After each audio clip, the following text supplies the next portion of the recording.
Cats don't understand words. That's partially true. They understand something else. When you talk to your cat, they're not processing the semantic content, the meaning of the words.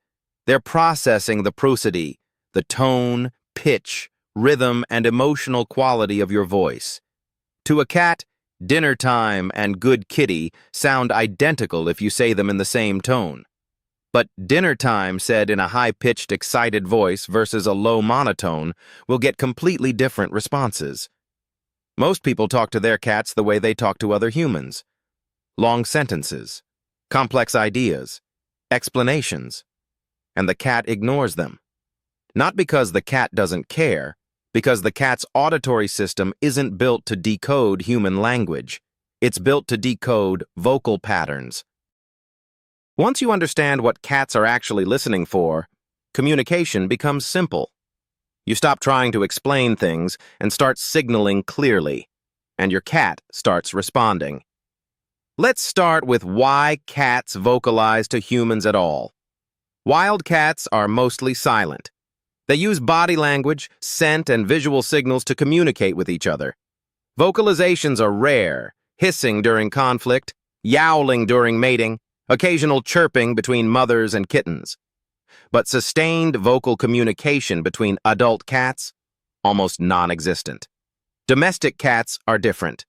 They meow, chirp, trill, and vocalize constantly, but almost exclusively to humans. When researchers observe cats interacting with each other, vocalizations drop to near zero. The same cats who meow at their owners all day barely make a sound when alone with other cats. This is learned behavior. Cats figured out that humans respond to vocalizations. We don't read body language well. We miss scent signals entirely. But we react to sound. So cats adapted. They developed a vocal repertoire specifically for human interaction. Your cat has learned that vocalizing gets your attention. And over time, they've refined which sounds get which responses. A short chirp gets acknowledgement. A sustained meow gets food or door access. A trill gets affection. But here's the key. Your cat isn't learning your language. They're training you to respond to their sounds. And when you talk back, they're listening for vocal patterns, not words. This is where most people go wrong. They assume that because cats vocalize, they understand vocalization the same way we do. They don't. Let's break down what cats actually hear.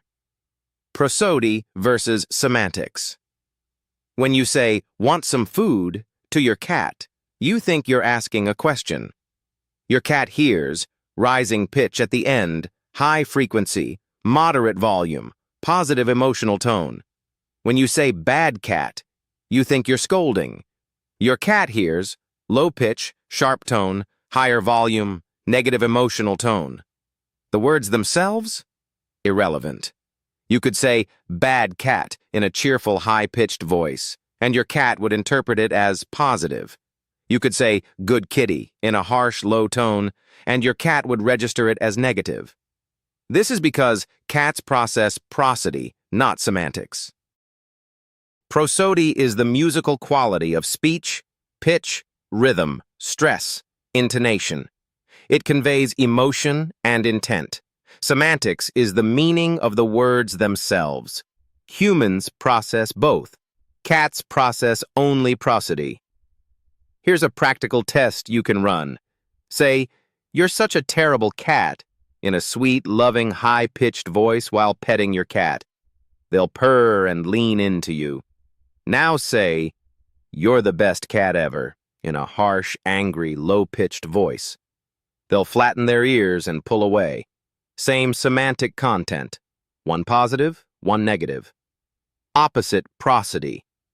The cat responds to the prosody, not the words. This is why tone matters more than content. Your cat doesn't know what vet means, but if you say, "We're going to the vet," in a calm, normal tone, they won't react. If you say it in an anxious, stressed tone, they'll pick up on the stress and become alert. You're not hiding the information from them. You're controlling the emotional signal. And this is why you can't lie to your cat with words. If you're stressed but saying everything's fine, your cat reads the stress in your voice. The prosody betrays the content. They trust the prosody. Now here's why high-pitched voices work better. Frequency preference. Cats hear frequencies up to 64,000 Hz. Humans max out around 20,000 Hz. Cats evolved to detect high-frequency sounds because their primary prey, rodents, communicate in high frequencies. A mouse squeak is around 20,000 to 100,000 Hz. A cat's hearing is tuned to that range. Human speech is much lower. Adult male voices average 85 to 180 Hz. Adult female voices average 165 to 255 Hz. This is well within the cat's hearing range, but it's not their preferred frequency. When you raise your pitch using baby talk or cat voice, you're moving into a higher frequency range. Not rodent high, but higher than normal speech. And cats are more attuned to higher frequencies. They pay more attention. This is why most people instinctively raise their pitch when talking to cats. It's not random, it's effective. The higher pitch captures the cat's attention better than a monotone.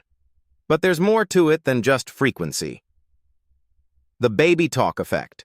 When people use cat voice, they're not just raising pitch.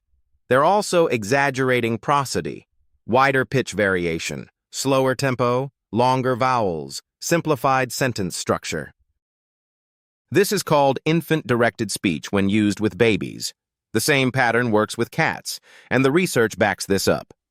A 2022 study tested cat responses to normal speech versus cat-directed speech. Cat-directed speech used higher pitch, exaggerated intonation, and slower tempo. The result: cats paid more attention, approached more frequently, and showed more engagement with cat-directed speech. Why? Because exaggerated prosody makes the emotional content clearer. The cat can more easily detect whether you're happy, calm, excited, or upset. The signal is stronger. But baby talk alone isn't enough. You need structure. Here are the 5 rules that make communication work. Rule 1. Use rising intonation for questions and greetings. When you want to engage your cat, end your phrase with a rising pitch. Hi, kitty? Want to play? Come here? The rising intonation signals openness and invitation. It's the opposite of a command, which uses falling intonation. Cats respond better to invitations than commands. Compare, come here.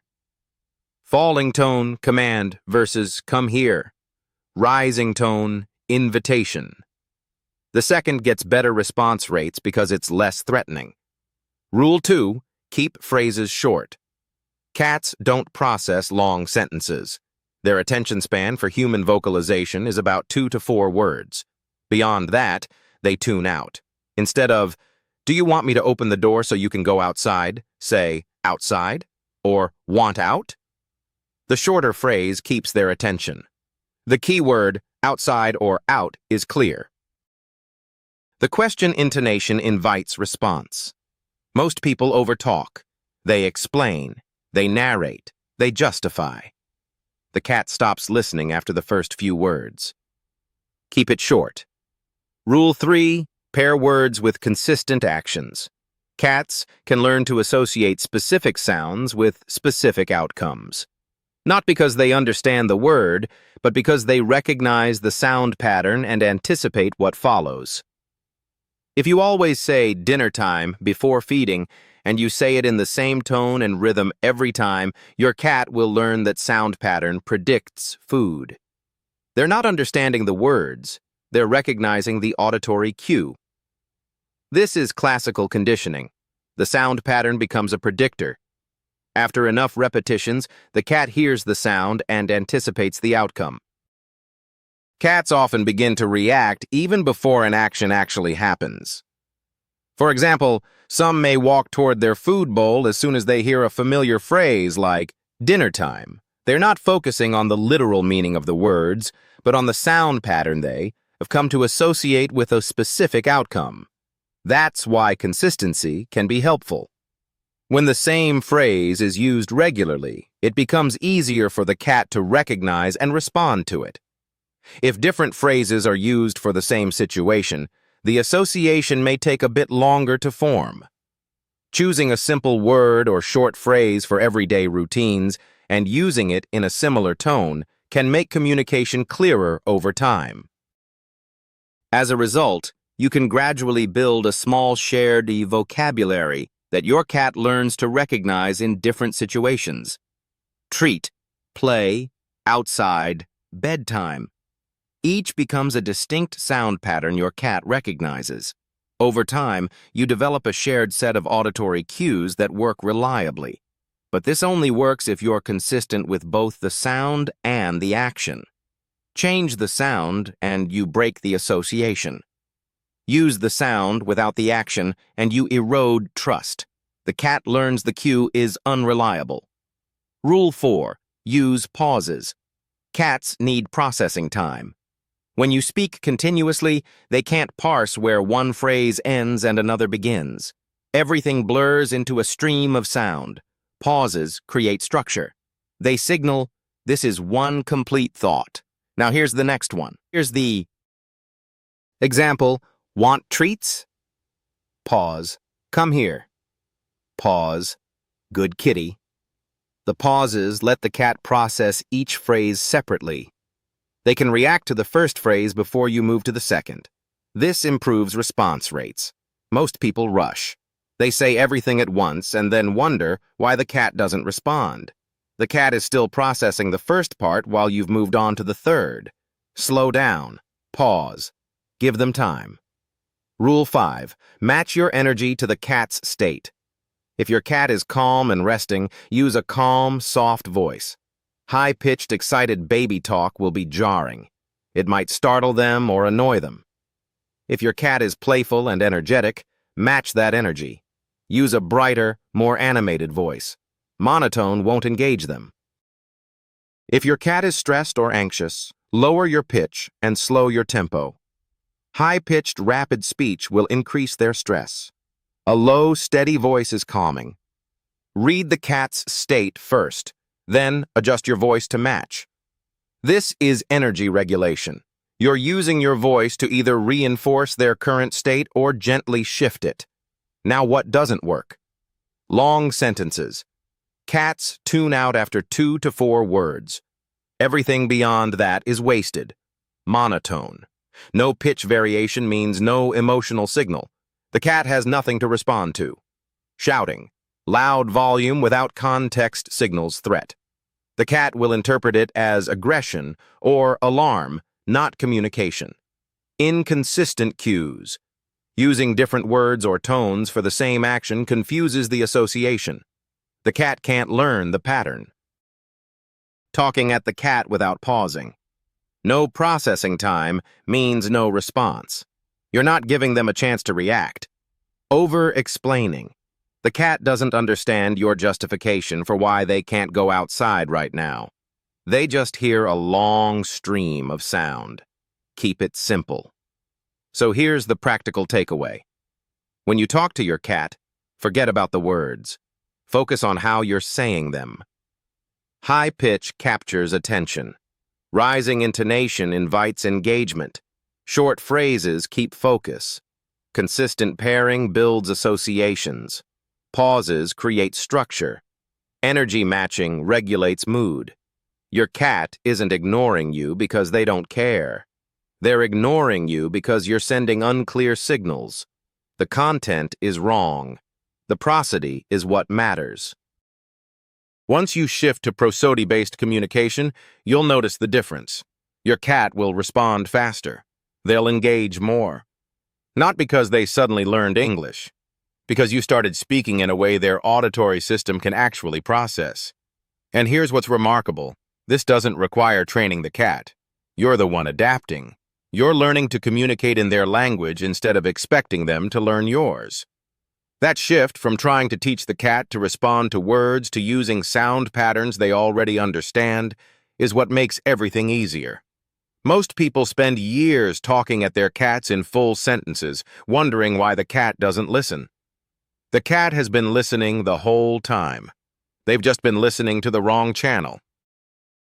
They're tuned to Prosody, and you've been broadcasting semantics. Switch channels. Use the signals they can decode. You'll build a functional communication system in days, not years. You've been talking human to a cat. Start talking cat. The words don't matter. The music does. If this changed how you talk to your cat, hit the like button. And subscribe. We're breaking down cat behavior through neuroscience every week. And here's a question for you. Do you use cat voice when talking to your cat? Does it actually get their attention better than normal speech? Drop a comment. I'm curious if people notice the difference.